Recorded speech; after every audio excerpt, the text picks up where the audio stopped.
There's a crackle on the radio, a story to be told about banjos on the hillside and voices paved in gold. Got a cold glass bottle, drop some peanuts in the coat, and I'm sitting on the front porch hanging on every note. The Front Porch Podcast, singing times gone by, with fiddle strings and heartache and the reasons why. We keep this music living, never let it fade so fast. Raise a toast to the legends on the Front Porch Podcast. Well, hello, everybody. Welcome to the Country Music Time Machine, and welcome again to the Front Porch Podcast. And as you can see, we're not on the front porch. And just a warning, if you hear thunder in the background, there's thunderstorms all around, and it's just crazy. And this is a working kitchen where I'm sitting right now. So I've got a bunch of folks over here eating peanuts, boiled peanuts. Melanie, bring me your bowl here a second. I want to show everybody what. I don't know if you guys know what boiled peanuts are. I actually cooked these today. Hopefully you can see them. You take raw peanuts, you boil them for, well, soak them in water if they're dry, and boil them for like 8 hours and put some salt in there while it's boiling, and you have delicious boiled peanuts. It's a delicacy in, I know, South Carolina and Georgia. I don't know if anybody else out there has boiled peanuts in your neck of the woods, but we have them around here, and we love it. We love eating it, and we enjoy it a lot. Tonight, we got a great show for you because we're honoring the one, the only Merle Haggard. When you think of Merle Haggard, you think of country music. It's just an automatic deal, and so many people have been inspired by Merle Haggard. So, give you a little preview of what we'll be talking about tonight. Here's a little bit about Merle. 21 in prison, didn't laugh without parole. He is the very definition of country music. If I had to pick one name and say that really truly is country in a nutshell, I think it would be Merle Haggard. To his peers, he has set the standard. His rocky road to stardom took him from a boxcar to the Hall of Fame, with stops at the Big House and the White House. And he did it all without compromise. The man is a maverick set to music. Oh, yes, he is a maverick set to music. We love Merle Haggard. We'll have Merle Haggard coming up after we do the news and the comments and all that stuff. Reminding everyone, if you're tuning in for the first time or for the 30th time as things fall in the kitchen, please chime in. Let me know where you're dialed in from. Let me check on the line now. We've got, of course, Mike Murphy. He is in Newark, Ohio, as always. Hello, Mike. How you doing, brother? Good to have you. My pal William Mays in Chapel Hill, North Carolina. In the home of the Tar Heels, we've got Katie. Hey, y'all, from our family farm in Alabama, just down I-65 from me, down in Alabama. The Country Music Time Machine historian, the guy who gives me a lot of great data to present on the, not only on the podcast, but a lot of my other episodes that I do on the specials. Joshua John says greetings from upstate New York. We've got Corey Beaver. Let me bring Corey Beaver up here on the screen. He is coming in from Iowa. Maria Brown, as always, she says, watching from hot as hell, New Jersey. Happy 4th of July. I'm going to talk about 4th of July in just a second here. Maria, don't worry about that. Got something to complain about. Rita Harris, good evening, Kevin. Hope you had a wonderful day. Rita from New Jersey. Aaron Johnson says hi from Georgia. Howdy, Georgia. How you doing? It's glad to have everybody in. And if you're still chiming in or dialing in, if you want me to say howdy to you, just let me know. Just put it on the screen there, and I'll try to keep paying attention. I want to tell you a story. Let me get Aaron's message off the screen. Last 24 years, I've been stationed overseas, and this is the first time I'm going to be celebrating the 4th of July since I basically retired from working for Uncle Sam all those years. And I checked my mail today, and I got this in the mail, and I want to show it to you, and I'll tell you why it pisses me off. Take a look at this. It's the Royal Furniture Summer Holiday Sale. Can you understand yet why it makes me mad? I mean, I don't like getting, junk mail, but everybody gets it. Come on, people. Are you afraid to say it is the Independence Day of this country? Why are you saying summer holiday? You don't want to upset someone? Come on, people. It's actually strange because, my last time living full time in America really was in 2001. And so I've only been back, once or twice a year since then. I'm back all the time now. And I've been into two or three Dollar Generals, two or three Walmarts looking for July 4th decorations. Hardly anything. I mean, what is going on? People not celebrating 4th of July? Or they think they're going to upset someone? I don't know. Let me bring J Cat up here because I'm going to be talking about J Cat in just a second anyway. He's enjoying his Mexican Coke, sadly, out of Peanuts and Front Porch Podcast from Portland, Oregon. And yes, ladies and gentlemen, I've got my Peanuts and Coke right here. And J Cat made me realize that if you read this bottle, it's written in Spanish, of course, because it was made in Mexico. It says no retornable. That means I can't return it. When I was a boy, man, I could get a penny a piece for these bottles. But I guess because we're using plastic and filling the landfills and probably not recycling enough, I guess it'll just go into a strange place somewhere. I don't like that. Michael Burrell is saying howdy from Idaho. Howdy, Idaho. Hope you're doing well. And what is Corey Beaver saying? That's almost as bad as calling Christmas the winter holiday. I agree. It's Christmas. Call it what it is. You don't have to be pretty about it. You don't have to celebrate it if you don't want to. That's your deal. We respect that. But as an American, a son of a Army and Air Force veteran and a fellow who served 24 years overseas, I like to celebrate the independence of my country because I love my country. Because, ladies and gentlemen, I'll tell you this. I lived overseas most of those 24 years, and let me tell you, I met some great people. I was in some wonderful countries, but for me, nothing compares. I know a lot of people are protesting and getting upset about this, that, and the other. We'll talk a little bit about this with Merle Haggard because he had Okie from Muskogee, which brings up this topic. But let me tell you, I do encourage you, if you hate the United States and you live here, just try living overseas, not in a tropical resort or anything. Live overseas like most normal people do. You're going to miss the United States of America because I missed it for 24 years. And I'm happy to be back now. All right, let's talk the Country Music Time Machine news update.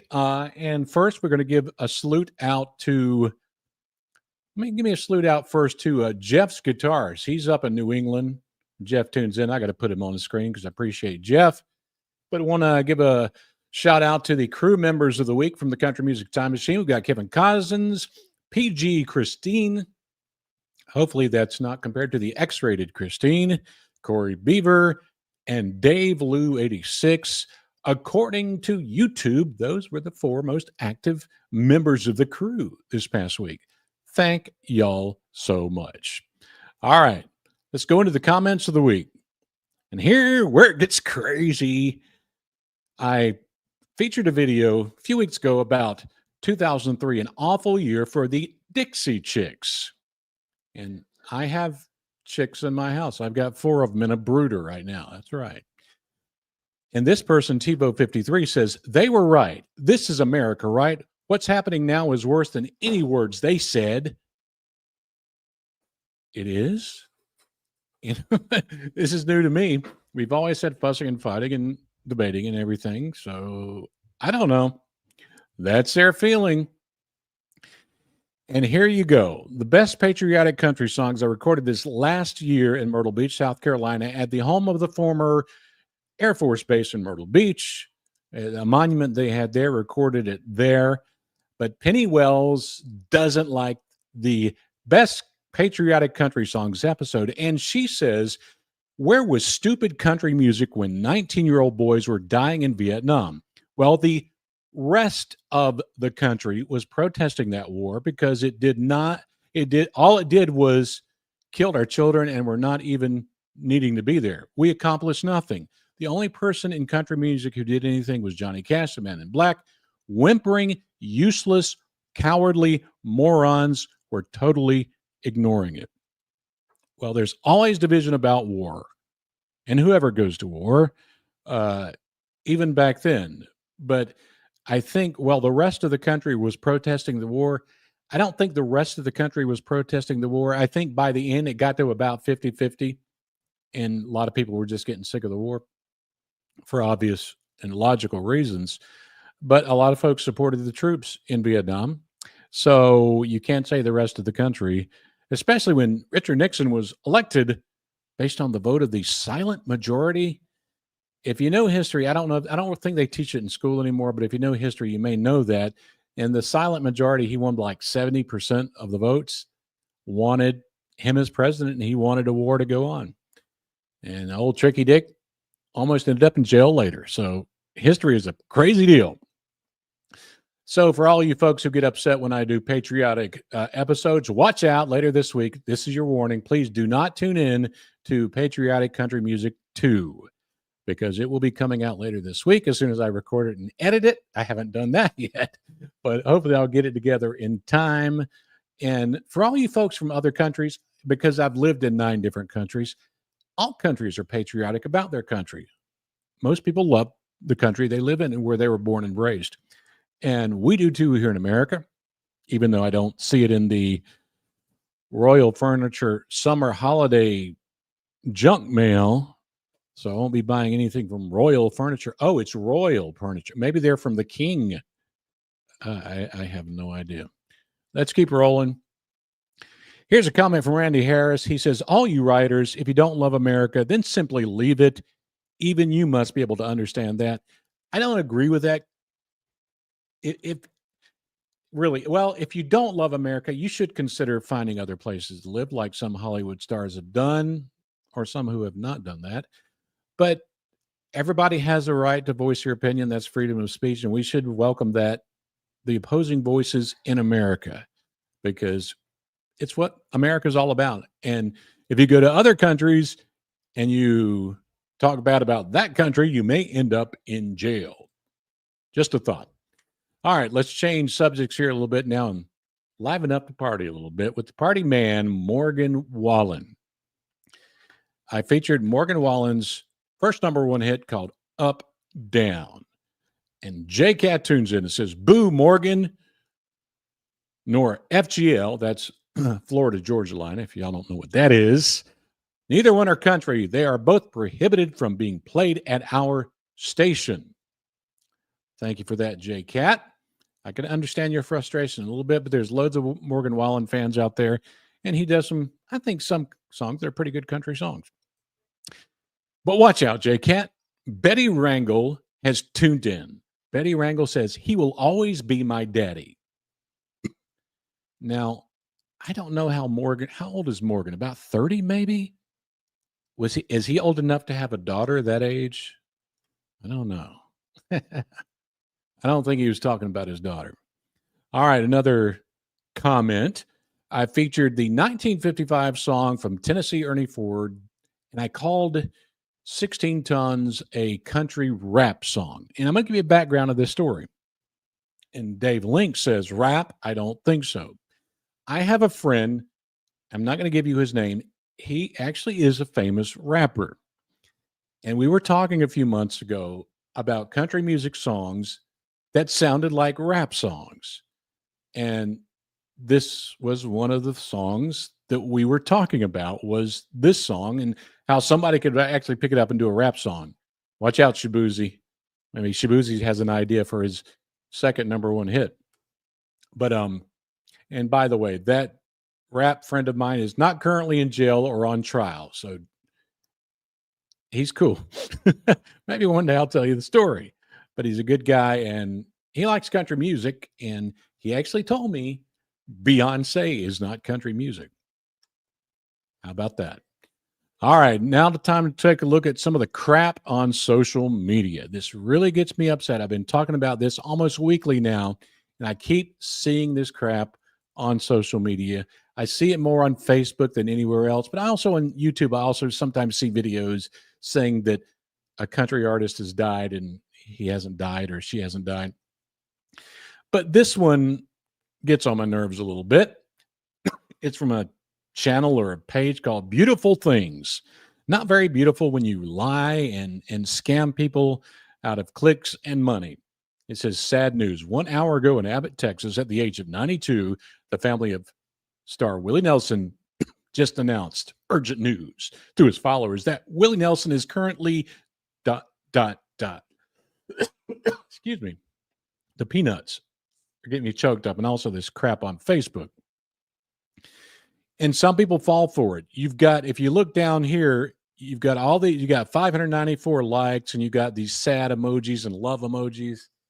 Come on, people, don't be so gullible. This is not true. This is crap.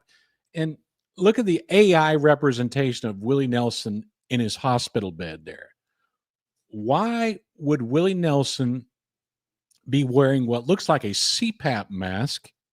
And why would he leave his guitar, his guitar holder on his neck while he's close to death at the hospital? Because he's not. Because these people scam people. And I see him do it all the time. And some real news out there, as Bob Dylan turns 84, why his Outlaw Music Festival with Willie Nelson is the year's mustn't-miss tour. Age is nothing but a number until it's everything. Yeah, old Willie's getting up in age, but he's still going. He's still doing lots of shows, and he's not like this crap you see on the screen here in the hospital with a CPAP mask and his guitar strap wrapped around his body. When I first saw this picture, I thought it was Ringo Starr. Doesn't it sort of look like Ringo Starr here with a cowboy hat on? That is not Ringo Starr. That is Post Malone. His next album will be way more traditional country and it's going to include more fiddle, pedal, steel guitars, and guitar solos. Maybe not steel guitars or guitar solos. Come on. Yeah, put some more steel guitar in there, Post. Like I've said on this channel before, not all this stuff coming from these pop stars do I like, or is it country music? But Post Malone, as far as I'm concerned, he's come as close as anybody else has. He's got some songs that have already been released that are actually pretty good country songs, and he knows country music history. So Post Malone, I salute you. Let's hope this new stuff is going to be some pure country, because we will appreciate it if it is. All right, some sad news. My good friend Joshua John was telling me about this last week. Ronnie McDowell had a mini stroke during a Pennsylvania performance, his son says. He was on tour at a summer music festival in Pennsylvania, had a mini stroke. His son says he will require surgery. Our thoughts and prayers are going out to Ronnie McDowell. Hopefully you'll be all right, my friend. Another artist is releasing some music from the vault. I think Patsy Cline did it this year. Waylon Jennings' son, Shooter, I announced last week he was bringing out some more stuff that was recorded way back. Anne Murray, our Canadian friend from up north, digs into the vault for an album of decades of unreleased tracks. Hope you love it, but, Anne Murray was sort of the pop country queen from Canada way before Shania Twain came in. And I'm sorry, Anne, but I think country music radio stations would call your music you were singing back then too country for them. So unless you're rapping, you may not get airplay. And it's really tough for some of the older artists that are legends like Anne Murray is to get airplay anywhere. But we'll be listening to it, and we do hope that it's a good one. All right. We are back on the screen here and getting ready to bring up some good stuff from one and only Merle Haggard. And let's bring some comments that happened while I was running my mouth about all the news. Mike Murphy says Merle Haggard would bitterly turn over in his grave if he saw this. Maybe, maybe not. And I'll tell you why just in a minute, because I'm going to give you some things about Merle Haggard that might surprise you. And Mike says, unpatriotic crappy we are seeing. Please play Walking on the Fighting Side of Me. Yeah, that was another, sort of a conservative protest song from Merle Haggard. But like I said, watch out. Some things are not all as they appear. And you'll be hearing about that later.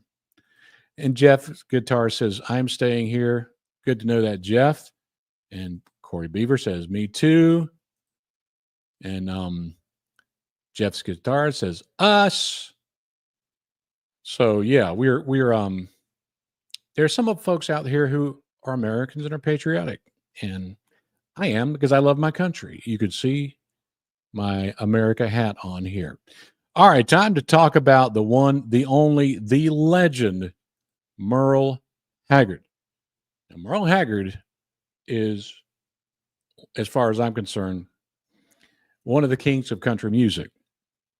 And I'll be talking about outlaws in a little while. And while all the rest of them may have called themselves outlaws, old Merle Haggard was the real deal. We'll be talking about that in just a bit. So let's talk about Merle Ronald Haggard. He was born April 6, 1937 in Oildale, California. And Oildale, it's I think it's like annex of Bakersfield. For you folks in California, I was born there, but it's been a long time since I've been in California. But I know it's close to Bakersfield. So that's where he was born, even though his parents immigrated from Oklahoma. And he lived in a converted boxcar as a young boy. They didn't have a whole lot of money, but his dad was a smart fella. He is very industrious. And he took a boxcar, which sort of fits into the theme of Merle Haggard's life, boxcars and trains and things like that. And they made a home out of it. And I think it was going to be made into a museum in Oildale. Hopefully it is. Not sure if it's still there or not. But here's a little clip for you. And I think this is from the biography channel about the boxcar home and how Merle Haggard's life began. My dad had experience working at the railroad with boxcars, which made him a logical person. The Haggards filled their modest boxcar home with music. James played guitar and fiddle in a group he formed with co-workers, and Flossie played organ at Sunday gospel gatherings. She had prayed when she was pregnant that Merle, whom she had named after a musician friend, would inherit the Haggard gift of song. It didn't take long to hear her prayer answered. When he was an infant, and I mean an infant, not even sitting up, in his bassinet, if Mother turned the radio on and he heard what was called Western music at that time, his little feet would start keeping rhythm with the beat of the music. Yeah, it's just an amazing story about that, because an infant that can keep beat to music, I think the good Lord had plans for Merle Haggard when he was a tiny little baby. Amazing stuff. 1946, sadly, his dad, James, died of a brain hemorrhage, and this deeply affected him. And if you know the story of Merle Haggard, he was in jail and prison a lot. And that was probably one of the reasons why Merle had it so tough back then. And one of the reasons I think, in this country and other countries that we have so much crime and sadness is because fathers aren't standing up and being fathers. They're just leaving, doing other things, focusing on themselves, not on the offspring they bring. And in Merle's case, his father died too young, but that affected him and would go on to affect him the rest of his life. Haggard taught himself to play the guitar with the records he had at home. And of course, his idols were Bob Wills, Lefty Frizzell, Hank Williams. You've heard that many times. And those names don't get mentioned a lot anymore, but they should always be mentioned, especially in country music history, because there'd be none of the country stars we have today without three folks like Bob Wills, Lefty, and Hank. Then things started getting a little bit crazy. Merle started going down the bad road. While his mom worked, Merle started getting into a lot of trouble. She sent him to juvenile detention for a weekend, hopefully to make him learn to, wake up. Well, that really did not work. And by age 13, Haggard was stealing, writing bad checks. 1950, he was caught shoplifting, sent to another juvie center. In 1950, the following year, he ran away to Texas with a friend and rode freight trains and hitchhiked. Yeah, he was a rambling man in the 50s, that's for sure. In 51, though, an important event in his life, another time he was in juvenile detention after his release or his escape, because according to Merle, he escaped 17 times. Merle and his friend sat backstage at a Lefty Frizzell concert. Well, Merle was back there singing. Lefty heard him sing and invited him to go on stage, and the people loved him. So that was like the first, other than just listening to the music, that was the first touch into Merle's life that, I got to do something with music, So a great story, and it's amazing how those things happen. But Merle took the wrong turn. As you can see in this photo, prisoner number A45200. He got married in 56, but was plagued by financial problems. 57, he tried to rob a Bakersfield roadhouse, but was caught, convicted, and sent to the Bakersfield jail. After an escape attempt, he was transferred to San Quentin Prison on February 21st, 58, and there he took that prisoner number.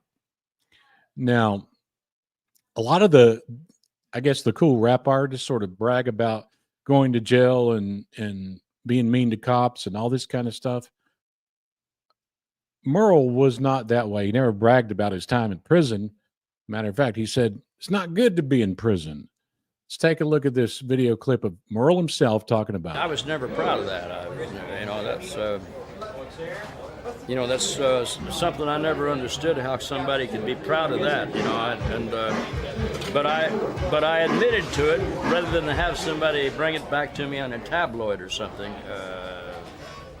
I went ahead and admitted to it, and it worked in my favor. People liked it because I was honest about it. But I spent 7 years in reform schools, being slapped around and kicked around, and I grew up that way. And I probably should hate all humanity, but I don't. And I'm glad of that. And one thing that Merle has said is, he was arrested many times. He was in jail many times and in prison. And he says he escaped 17 times. So it was hard to keep Merle in one place. Here's a clip of Merle talking about that a little bit. And this clip is coming from Dan Rather. I want to apologize in advance because Dan Rather, for some reason, pronounces Merle as Merle, or Merrill. I think he says Merrill in one of these clips anyway. And I say Merle. Dan Rather says Merrill. Now, I know Meryl Streep, the famous movie actress, but Meryl is a girl's name, and usually Merle is a guy's name. So let's tune into, and Dan did some great interviews with country legends. So let's get a clip of this one with Dan Rather talking to Merle about his prison escapes. With my reputation of escape, they wouldn't let me out of the cell after 4 o'clock in the afternoon. Because you'd escaped so many times previously. Yeah. So for the first 18 months, maybe a little more, I wasn't able to participate in any of the functions that were available, such as music. But with the help of the people that were playing on what they called the Warden Show, they were able to get my classification changed after about 18 months or so there, and I was able to play the Warden Show. And it's quite a deal. You get I think we got 2 packs of Camels and a steak dinner, and they didn't have no steak dinners in San Quentin except that one. Well, I guess Merle got his steak dinner because he was such a great artist, guitar player, and a singer. And Here he was talking about his prison escapes. But the story of Merle Haggard cannot be told without the story of Johnny Cash. 58, he attended a Johnny Cash concert while in prison, where Cash sang Folsom Prison Blues. This had a profound influence on Haggard, who, upon his release in 1960, set out to forge a career as a singer-songwriter. Now, let's bring up another clip from old Dan Rather. And a surprising thing that you folks probably didn't know about Johnny Cash coming to prison and singing for Merle Haggard. It wasn't all the hype you would think it would have been. And so the visit of Johnny Cash was not all that cool in the joint. Before he started his show, he asked for a glass of water, pointed one of the guards, and this guard was standing in the daylight of the doorway chewing gum. And Cash had when he asked for the water, of course he had the audience, everybody was looking at him, and he mocked that guard. Well, he won the whole audience. Yeah, the audience wouldn't dare to mock a guard. No. When Cash left, there was guys all over that yard with guitars. You were one of them? Well, I was the teacher. I mean, they all knew that I played, and there must have been 20 guitar player or a kid that come up to me and said, "Can you show me how you did that intro on Folsom Prison Blues?" All of a sudden, we were more popular. We had more clout because we understood what that guy did. And I think that was probably one of the big influences and inspirations for Merle to, all right, when I do get out of this prison, I need to just sing country music and play a guitar and stay out of trouble. And thankfully he did. But it goes back to the original thinking. There in the 70s, it started the movement of the country outlaw. We're talking Willie Nelson, Waylon Jennings, Johnny Cash is mentioned, and of course, Merle Haggard. But Merle Haggard is probably the most legitimate one, factually speaking, that was an actual outlaw. If you escape from juvie or jail or wherever 17 times, that's outlaw stuff, you know. In their sense, it's outlaw as singing, you know, going against the Nashville establishment of polished sound. But here's another clip from Merle, and he's talking a little bit about what it feels like to be an outlaw in country music. But the people that were really the original, what they called outlaws, were Willie Nelson and Waylon Jennings, and they were the original two outlaws. I never heard that phrase before them.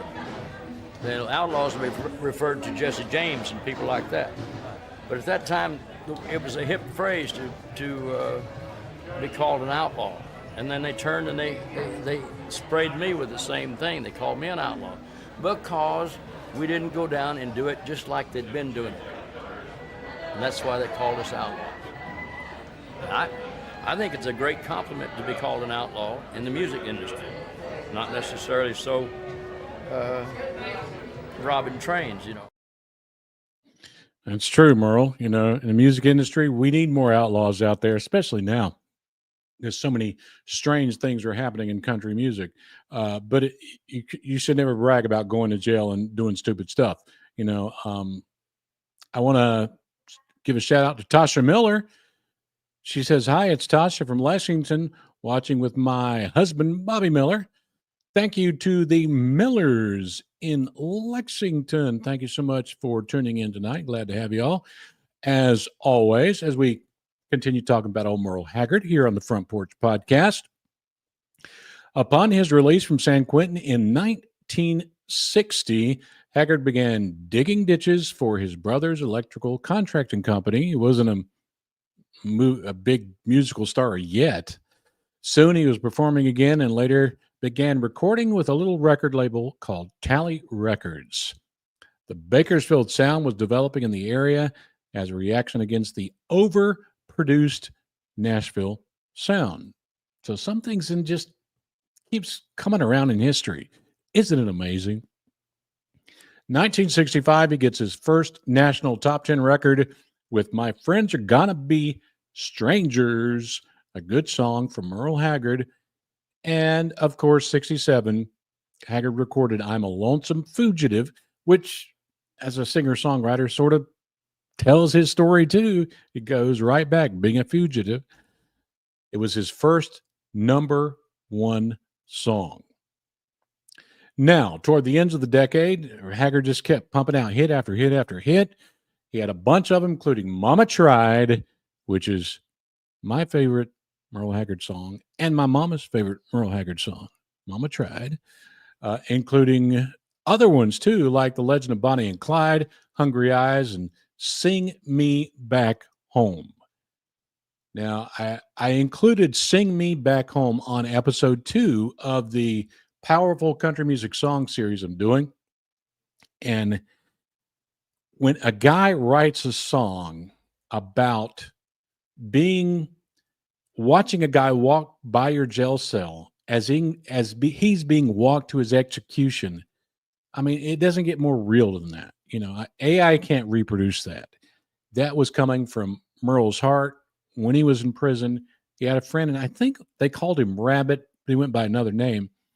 And that's what gave him the idea for that incredibly powerful song, Sing Me Back Home. And here's old Merle telling a little bit of a story about Sing Me Back Home. Would you agree or disagree that probably the song you get the most credit for being the deepest and the best song you ever wrote was Sing Me Back Home? And the line within it, the warden led a prisoner down the hallway to his doom. And I stood up to say goodbye like all the rest. Sing Me Back Home is one of my best songs, there's no doubt about it. I think that even people that have never been to jail know somebody that's been to jail, and they have an imagination of what it might be like. And if you've never heard the song Sing Me Back Home by Merle Haggard, I encourage you to listen to it, because let me tell you, if you have a heart and you listen to that song, you might be shedding a tear, because it is deep. It is strong. All right. And the song we all know from Merle Haggard, that was, all these country singers usually have signature songs. Maybe George Strait had so many signature songs because he had so many hits. But Merle Haggard's signature song was Okie from Muskogee, with lyrics supposedly reflecting the singer's pride in being from Middle America, where people are conventionally patriotic and traditionally conservative. So talking about this song sort of works into, as we're getting ready, some of us anyway, to celebrate our independence here in America on July 4th, next Friday. But the real story about Okie from Muskogee might surprise you if you haven't been tuned into country music history. So I'm going to play this little clip that tells you, according to these fellas, the real story of Okie from Muskogee. It's hard to know exactly what to say about Okie from Muskogee. He and his boys were just driving through the country when they drove through Oklahoma, which was the birthplace of his parents. They saw the city sign for Muskogee. Somebody on the bus said, "Boy, I bet they don't smoke marijuana in Muskogee." And they started writing a song about it, just as sort of a joke. We love Merle Haggard, because what a great songwriter, great singer. All of a sudden he comes out with Okie from Muskogee in 1969. And we're going, wait a minute, wait, what? You know, oh man, here it is. Rednecks, hippies, anti-Vietnam, pro-Vietnam. America, love it or leave it, or America, we think you need to change. And here was Merle Haggard, who we loved. And how could you do this to us? Not only that, we don't smoke marijuana in Muskogee. Everybody in country music knew that that Merle smoked marijuana. But the audience didn't. And I think this is one of the great talents of Merle Haggard, about his songwriting and connecting with people, even with people maybe he doesn't have the same values or ideas with. I can't really speak for Merle. Merle has left us already.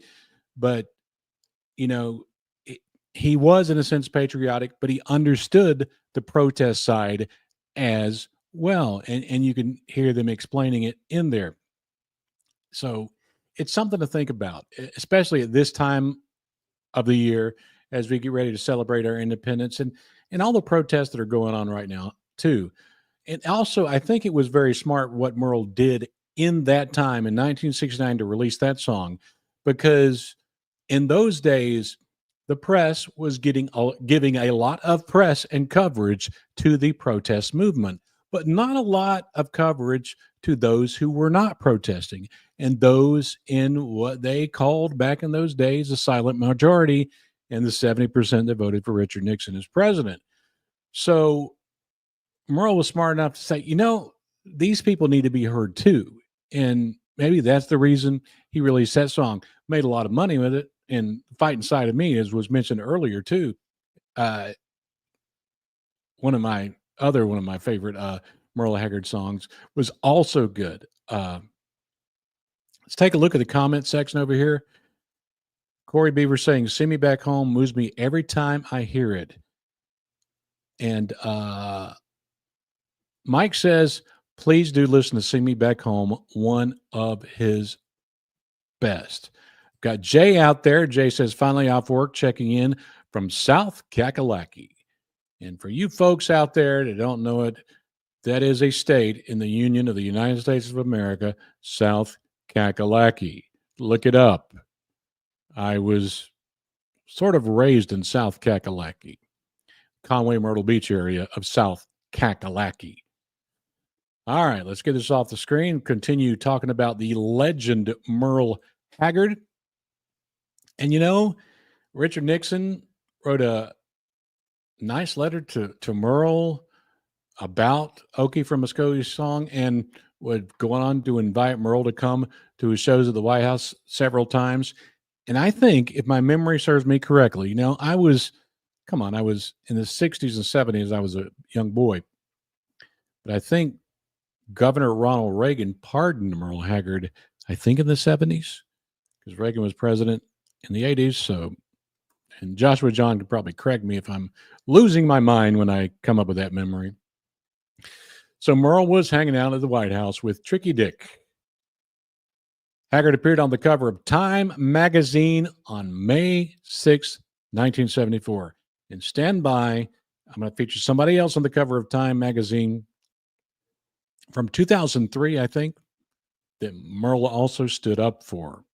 But you the man, and you big, and you're a legend when you get the cover of Time magazine.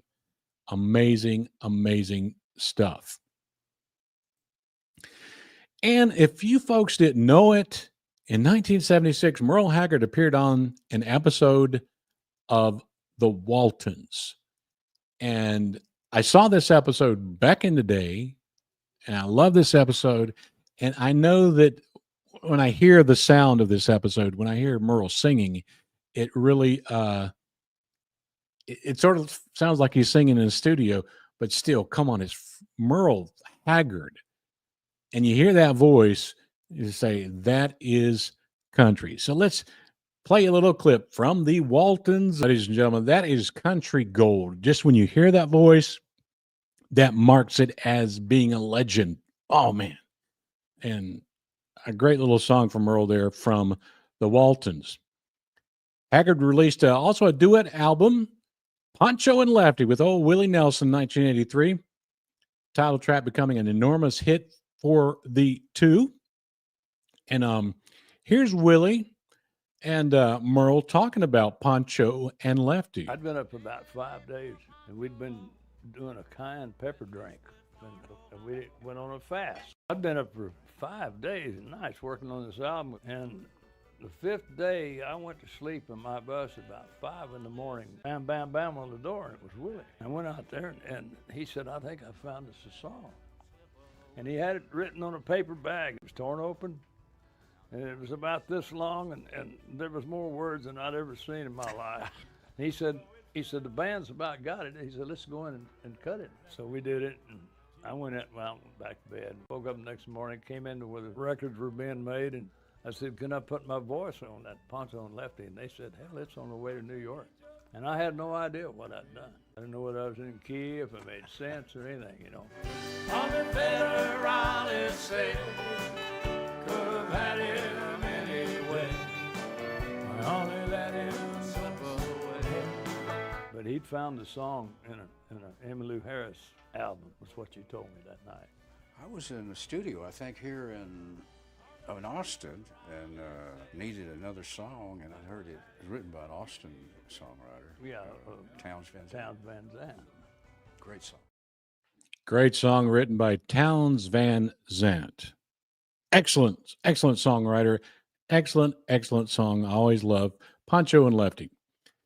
Haggard was hit by financial woes well into the 1990s as his presence on the charts diminished in favor of newer country singers such as George Strait and Randy Travis.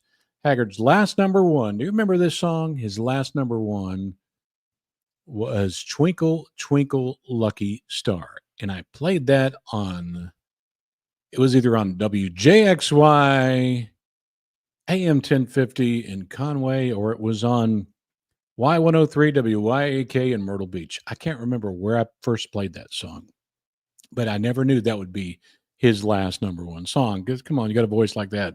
How could you not have like 100 more? But it didn't work out that way. But, you know, as these legends get older, the record company, they're not fresh to them anymore. They like to let them go. And they say, you're on your own, find another record label. And you're already that time, you've already made so many hits, and you sort of want to control your own destiny. So Merle Haggard sort of was a, how can you say it? A pioneer in a sense in the digital format. Not necessarily Merle doing it, because Merle really didn't have a whole lot of an idea about email and internet and all that stuff, but his family sure did and made good decisions for him. And he just got to the point of like, who needs a record company when you got these new things out here like Facebook and iTunes and Twitter? And here is Dan Rather talking to Merle Haggard, not Merle Haggard, but Merle Haggard, about his dipping his toes into the online platform of music. By the way, you're on Facebook, Twitter, you do all that, do you? Yeah.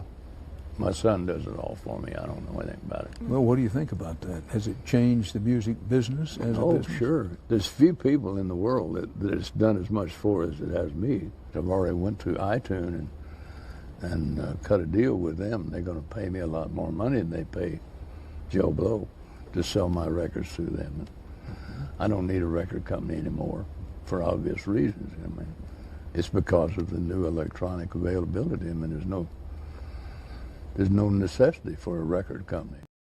That's true. I mean, I still think there is a necessity for a record company. There are good and bad things about record companies, and we still need them out there to promote products and, you know, to help artists develop and become bigger stars and everything.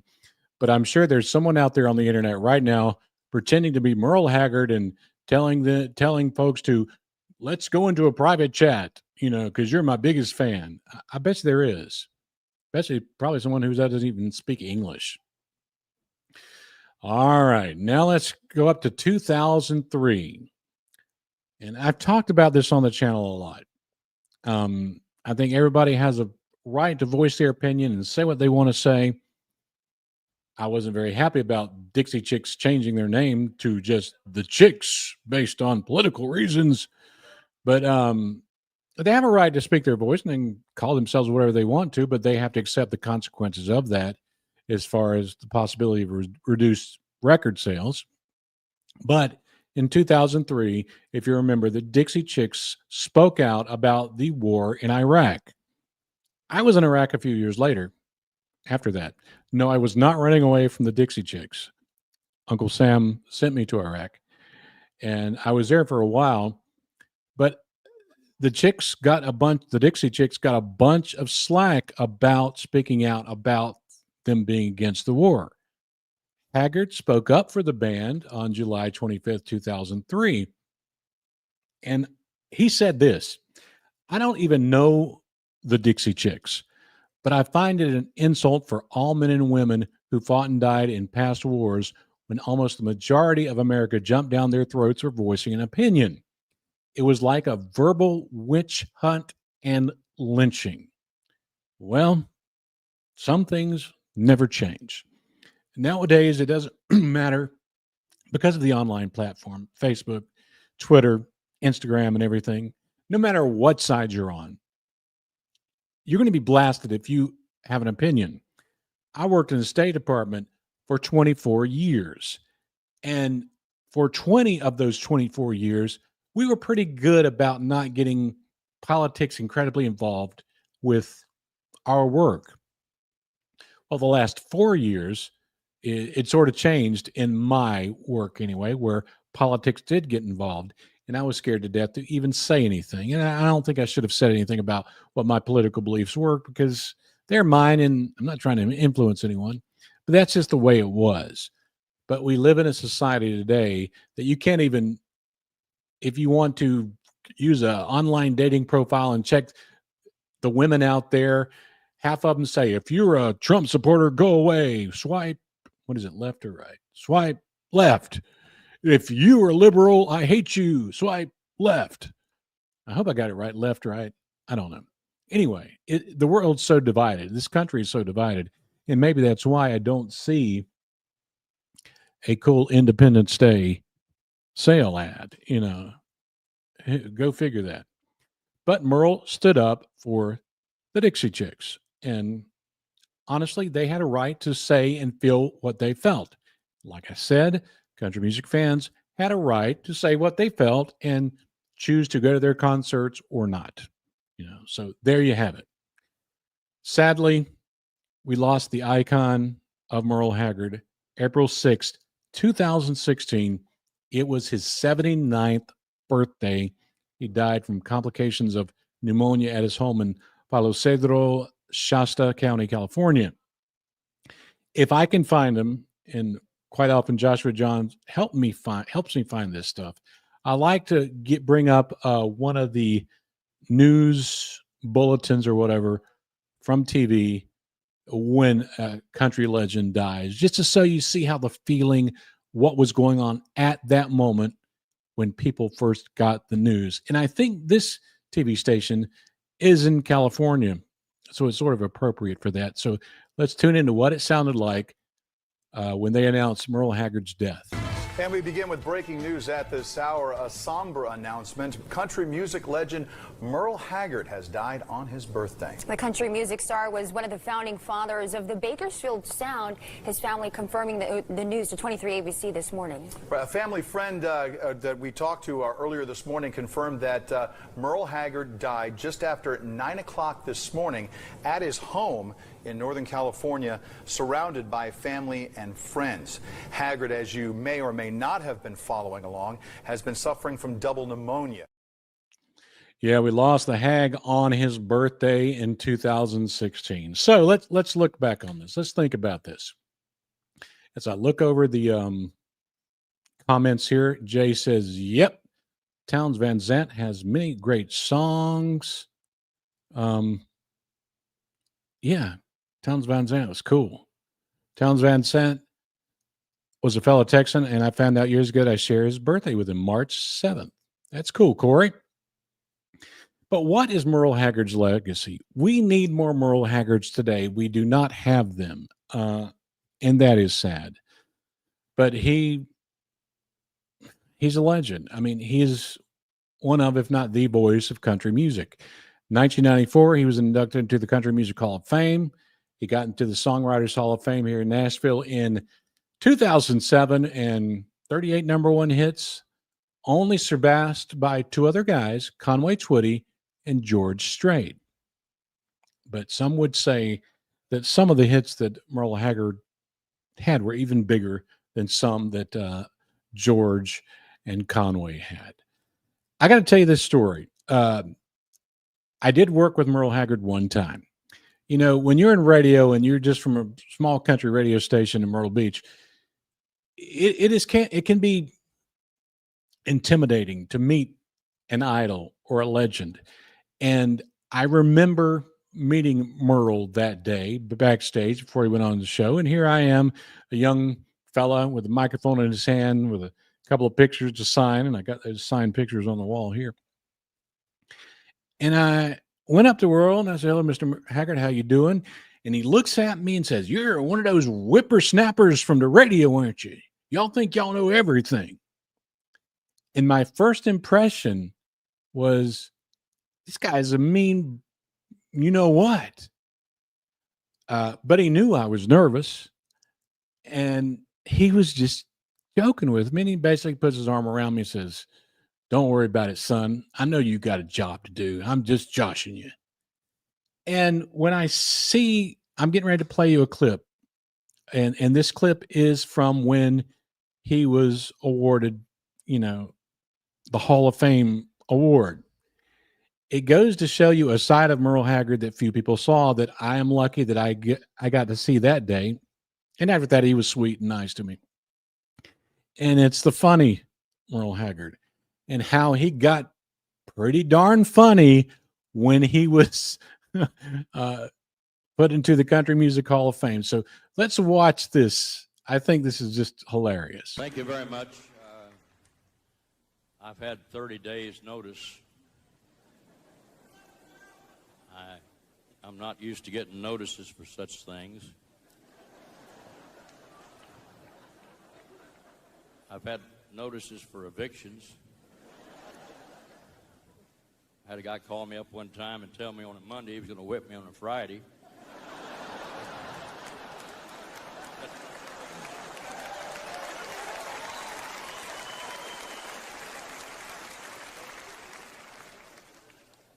I have a lot of people to thank in my life. I've had a lot of help. I want to thank my family. I want to thank Fuzzy Owen and Bonnie Owens.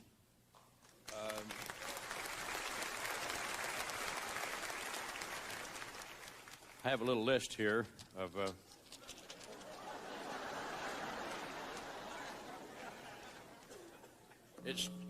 excuse me. That's the devil. He's been messing with me all 30 days. Ever since he got the order. Here we want to start with my plumber out in Palisadro. Andy Gump. I want to thank you for doing a wonderful job with my toilet. And I want to thank my bug man,